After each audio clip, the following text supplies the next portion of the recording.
예수님의 탄생을 알리는 별의 움직임을 포착하여서 예수님의 탄생 후 2년 뒤쯤 베들레헴에 찾아와 예수님께 경배드린 동방박사들이 잘 알고 있을 것입니다.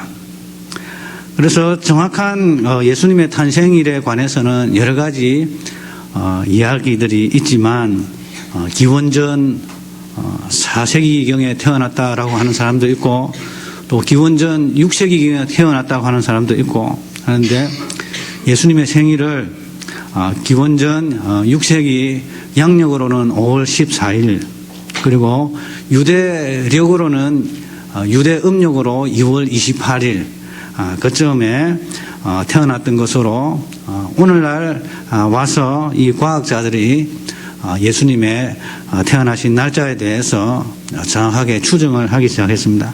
그러나 예수님의 이 태어난 날짜가 12월 25일 날 기념하든 며칠 날 기념하든 그것이 중요한 것이 아니라 바로 이 세상에 주님께서 우리를 위해서 태어나셨다.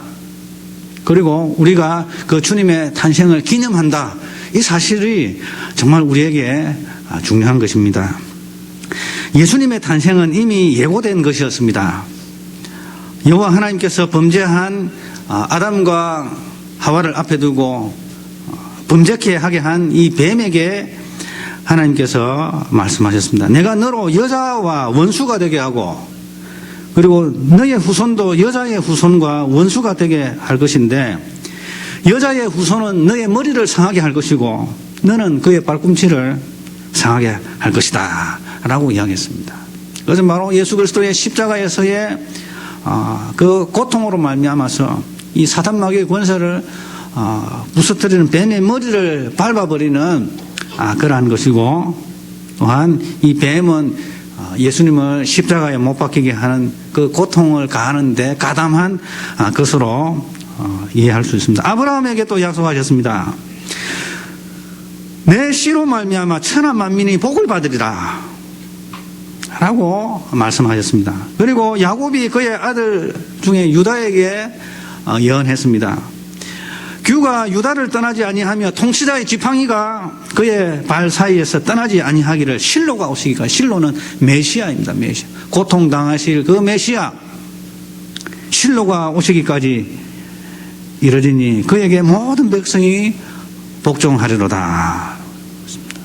그리고 미가 선지자를 통해서 우리 주님께서는 베들레헴에서 태어나실 것이 예언되었습니다. 베들레헴 에브라다야 너는 유다 족속 중에 작을지라도 이스라엘을 다스릴 자가 내게로 나올 것이라. 그의 근본은 그의 상고의 영혼에 있느니라. 그는 하나님이시다 라고, 하나님이 이 세상에 오실 것이다 라고 했습니다. 그리고 이사야 7장 4절에 이사야 선지자를 통하여서 그러므로 주께서 친히 징조를 너희에게 주실 것이라. 보라 처녀가 잉태하여 아들을 낳을 것이요 그의 이름을 임마누엘이라 하리라. 그리고 이사야 9장 6절에서 7절 보면은 이는 한 아기가 우리에게 낳고 한 아들을 우리에게 주신 바 되었는데 그의 어깨에는 정사를 메었고 그의 이름은 기묘자라 모사라 전능하신 하나님이라 영존하시는 아버지라 평강의 왕이라 할 것입니다. 그 정사와 평강의 더함이 무궁하며 또 다윗의 왕자와 그의 나라에 군림하여 그 나라를 굳게 세우고 지금 이후로 영원히 정의와 공의로 그것을 보존하실 것이라. 만군의 여호와의 열심히 이를 이루리라 하고 우리 주님께서 주님이 태어나시기 전 훨씬 이전에 700년 전에 이미 예견하셨습니다. 구주의 탄생은 예상 밖의 모습으로 이루어졌습니다. 예수님의 탄생은 사람들이 기대했던 화려한 탄생도 아니고 또 탄생하신 예수님은 많은 사람들로부터 환영받지도 못했습니다. 마리아라는 이 처녀가 요셉하고 이 혼인하기로 이렇게 약속을 했습니다. 아직 같이 살지는 아니었습니다. 당시에 이 약혼을 하면 같이 살아도 돼요. 같이 살아야 되는데 잠은 자면 안 됩니다. 그래서 요셉은 약혼을 했지만 같이 살지 않았습니다. 자, 누가복음 1장 26절에서 28절을 보니까 이 마리아에게 큰일이 생겼습니다. 천사가 나타나가지고 너가 잉태되어서 아들을 낳을 것이다 라고 이야기합니다. 그래서 저는 사내를 알지 못하는데 어떻게 이런 일이 일어나겠습니까 하니까 하나님의 크신 능력이 그것을 가능하게 할 것이다.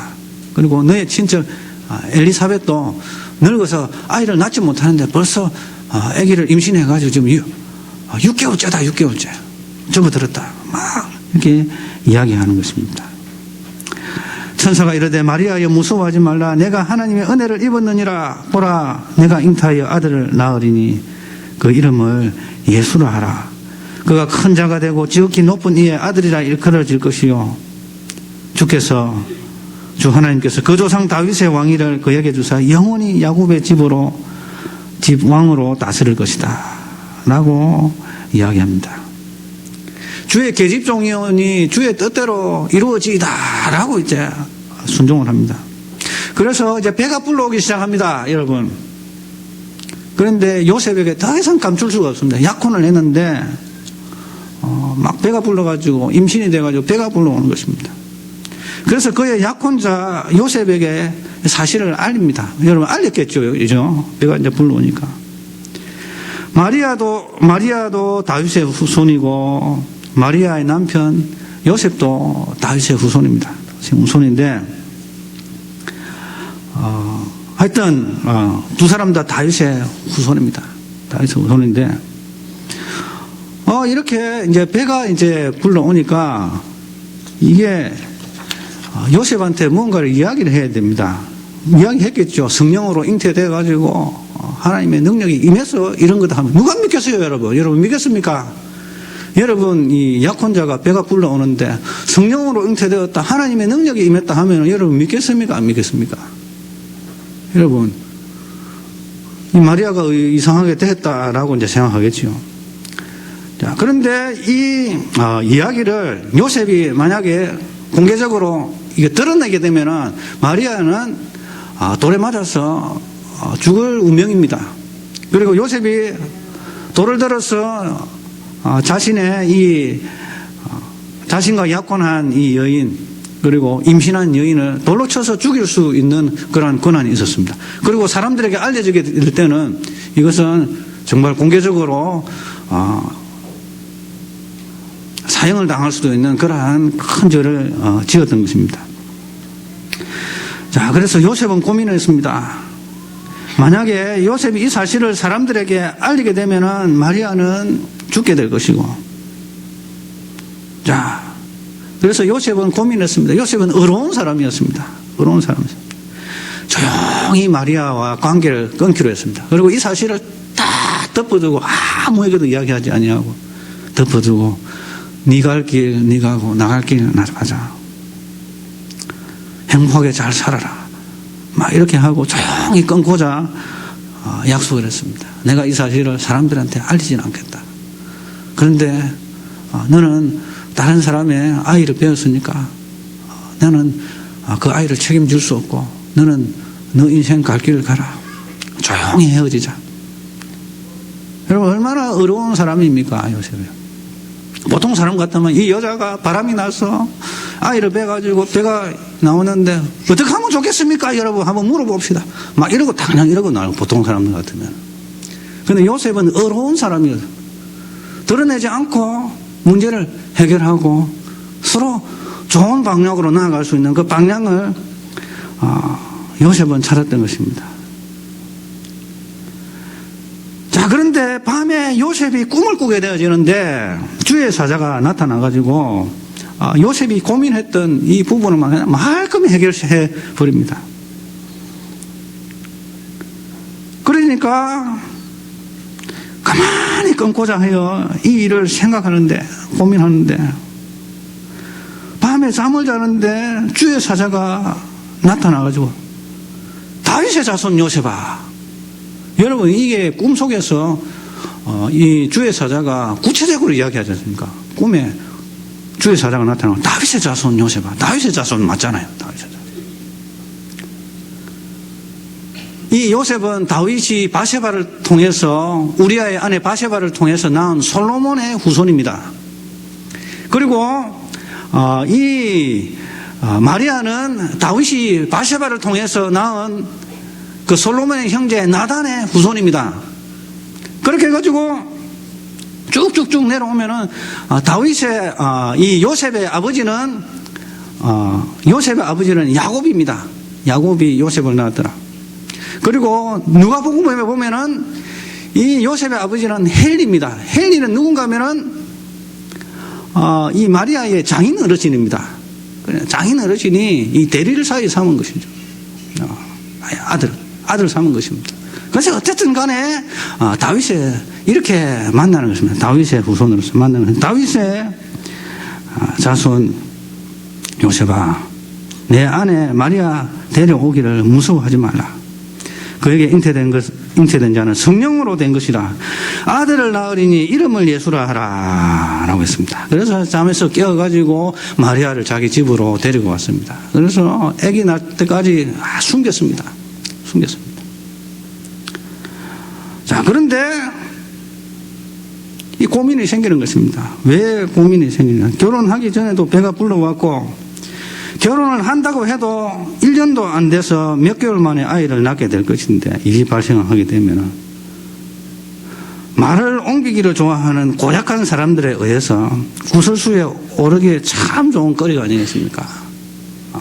착한 사람들만 있는 것 같으면 아이고 무슨 사정이 있겠지 하지만, 하여튼 남의 말 옮기기를 좋아하는 이 고약한 사람들은 아이고 없는 말까지 막 지어내가지고 마리아를 갖다가 말이지 얼마나 이렇게 곤란하게 하겠습니까? 그래서 사람들에게 아무리 설명해도 납득이 안 돼요. 성령으로 잉태돼가지고 하나님 꿈이 나타나가지고 그랬다. 누가 믿겠습니까? 사람들이 믿겠습니까? 그러니까 이 요셉에게는 고민이 있는 것입니다. 그래서 사람들은 낯을 피하여 아예 이사를 가자. 이사를 먼 데 가서 살면은 아기를 낳고 나면은 내가 1년 전에 결혼해가지고 이렇게 같이 살아가지고 난 아이다 하고 누가 이렇게 따지겠습니까? 그래서 멀리 이사 가자 이런 생각을 마음속에 했을 것입니다. 그런데 아니나 다를까 이 로마가 통치하는 이 유대 나라이기 때문에 로마에서 칙령이 내려왔습니다. 다 자기 고향으로 가서 호적 신고를 해라 라고 했던 것입니다. 포고령이 떨어졌습니다. 그래서 요셉은 다윗의 후손으로서 다윗의 고향 베들레헴으로 다녀와야 했습니다. 다윗이 지금 요셉이 살고 있는 곳은 갈릴리 지방의 나사렛이라는 동네에서 살고 있었습니다. 마리아가 나사렛 사람이었거든요. 마리아도 나사렛 사람이었습니다. 그래서 베들레헴에 오고 가려면 적어도 한 일주일 정도는 잡아야 되는데 만약에 이 마리아를 한 사람만 갔다 오면 됐습니다. 요셉 한 사람만 갔다 오면 되는 것이었습니다. 그런데 문제가 발생합니다. 마리아를 놓고 가자면 자신이 없는 사이에 곧 결혼도 하지 않은 그 여인이 아이를 낳게 되면 또 그것이 발견이 되어지면 사람들이 죽일 텐데, 그리고 마리아를 데리고 가자니 길에서 아기를 낳을 판인데, 그래서 요셉은 결단합니다. 잘 됐다. 베들레헴으로 가서 살자. 그리고 나사렛으로 돌아오지 말자, 당분간은. 그래서 그곳에서 마리아가 아이를 낳더라도 사람들이 결혼 전에 아이를 낳은 것을 누가 알겠으며, 또한 사람들에게 내가 결혼해서 낳은 아이라고 한다고 해도 누가 이의를 제기할 사람이 없을 것이라고 생각할 수가 있습니다. 자, 그렇게 해가지고 이제 마리아를 데리고 베들레헴으로 옵니다. 북적북적 해가지고 사람들이 이 여관에 방이 없는 것입니다. 그래서 아기는 막 나오려고 그러고 막 뛰쳐간 곳이 이 마을 구유권에 거기는 지푸라기도 있고 그러잖아요. 그렇게 해가지고 아기를 낳아가지고 천으로 뚫뚫 말아가지고 구유에다가 다 앉혀 놓았어요. 그런데 그 때에 그 지경에서 목자들이 밤에서 양을 치고 있는데 큰 빛이 두루 비추고 천사가 말합니다. 사람들이 막 두려워하니까 두려워하지 말라.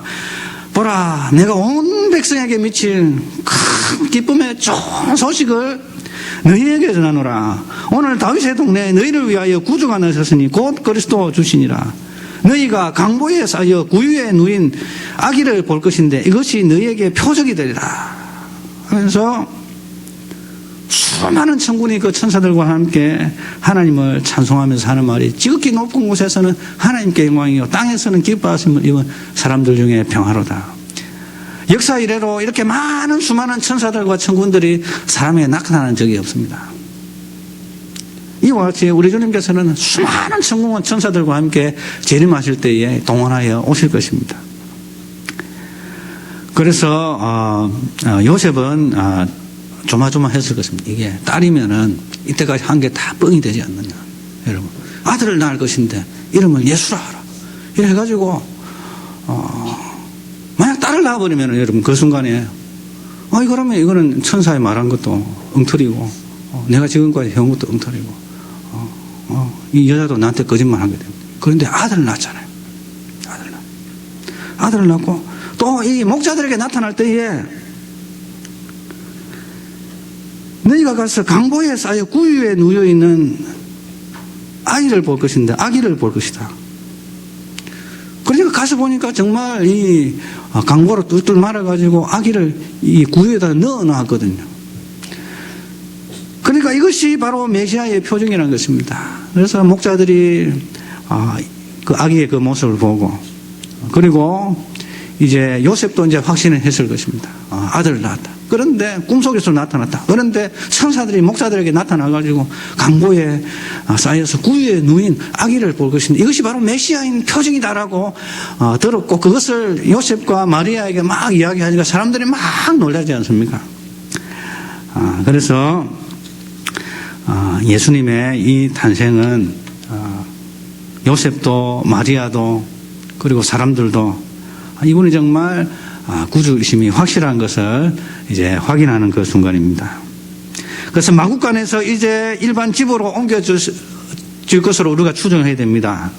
8일 만에 이제 할례를 합니다. 그때까지 계속 마국간에 아이를 놓을 수는 없는 거잖아요. 그리고 할례할 때가 되어서 8일 만에 할례를 하는데 이제 남자는 할례할 때에 아버지가 이름을 지어줍니다. 그래서 요셉이 주의 사자가 지시한 대로 이름을 예수라고 했습니다. 그리고 정결 예식날이 되었습니다. 40일째 되는 여인이 남자아이를 낳으면은 40일 정도 되면은 정결 예식을 하고 여자아이를 딸아이를 낳으면 80일째 되면은 정결 예식을 하게 됩니다. 그래서 40일째가 되어서 예루살렘으로까지 왔습니다.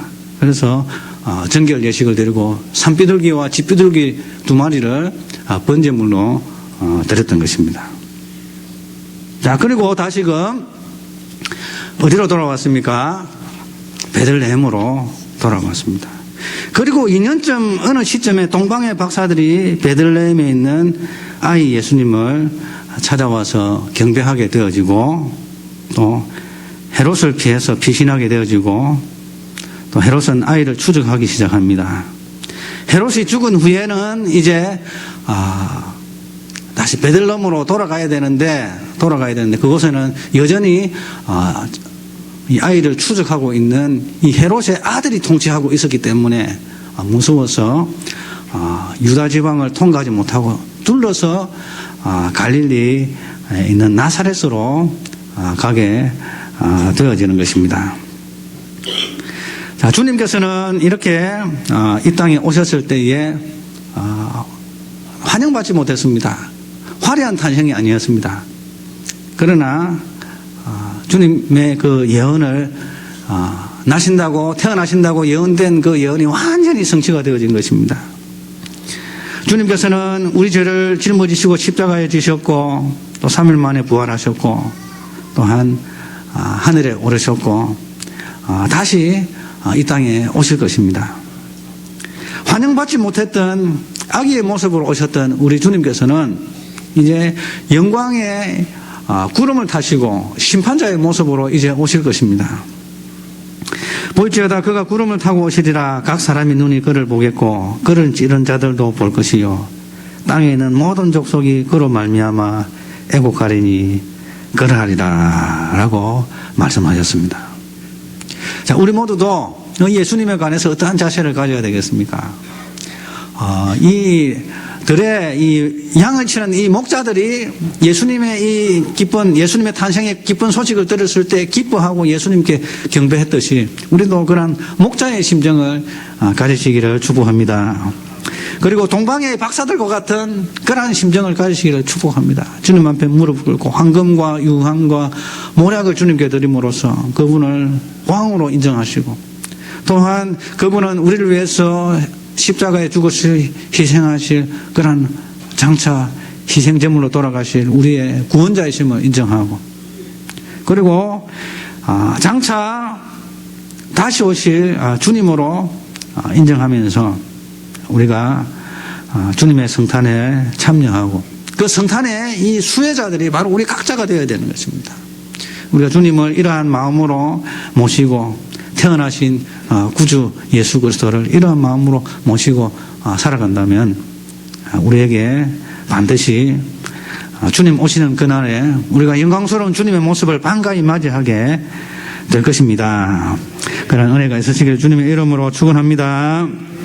하나님 아버지, 우리 주님 오셨을 때에 화려한 모습으로 오지 아니했고 또한 여러 가지 오해를 비롯하여서 참으로 오래스럽고 난처한 그러한 상황을 많은 사람들이 겪게 되었습니다. 요셉도 그러한 난처한 상황에 있었고 마리아도 난처한 상황에 있었고 그러했습니다. 하나님 아버지, 그러나 그들은 주님의 말씀을 믿었고 또한 그러한 나신 예수 그리스도께서 바로 성경에 예언되어진 바로 그분이라는 것을 확신하였고 몸소 경험하였습니다. 하나님 아버지, 또한 목자들 양을 칠 때에 기쁜 소식을 들었고 또 나신 주님을 경배하였습니다.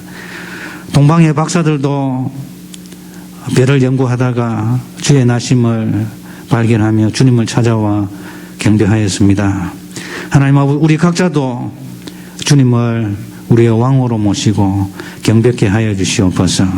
하나님 아버지, 그래하여서 우리 주님의 그 십자가의 보혈의 공로가 우리에게 전달되어지고 또한 주님의 구원의 은총의 수혜자들이 되어서 우리 모두 다 구원받고 천국 백성 되어지게 하여 주옵소서. 주님 다시 오실 때는 이러한 마구간이 아닌 사람들로부터 오해받는 것이 아닌 영광의 하늘 구름을 타시고 당당하게 모든 사람들의 눈앞에 나타나실 것입니다. 우리가 땅을 치고 통곡하고 애곡하지 아니하고 기쁨으로 할렐루야 주를 찬송하며 맞이할 수 있도록 아버지, 저희들에게 크신 믿음 허락하여 주옵소서.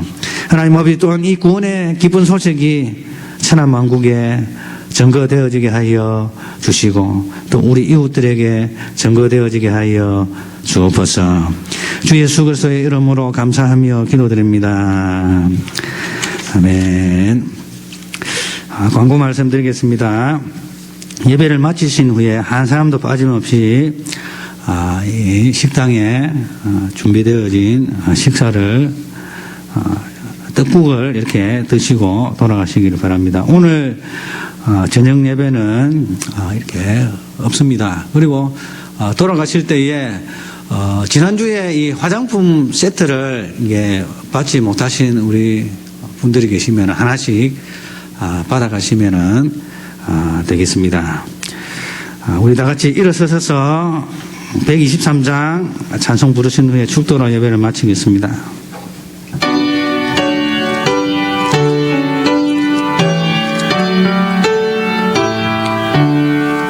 저들 밖에 한밤중에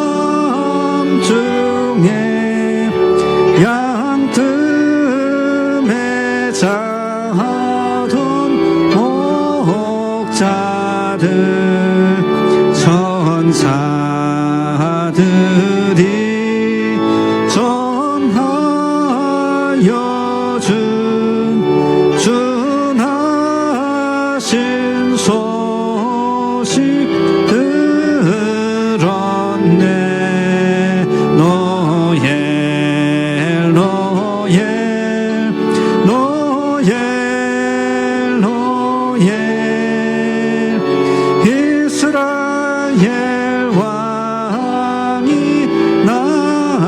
하셨네.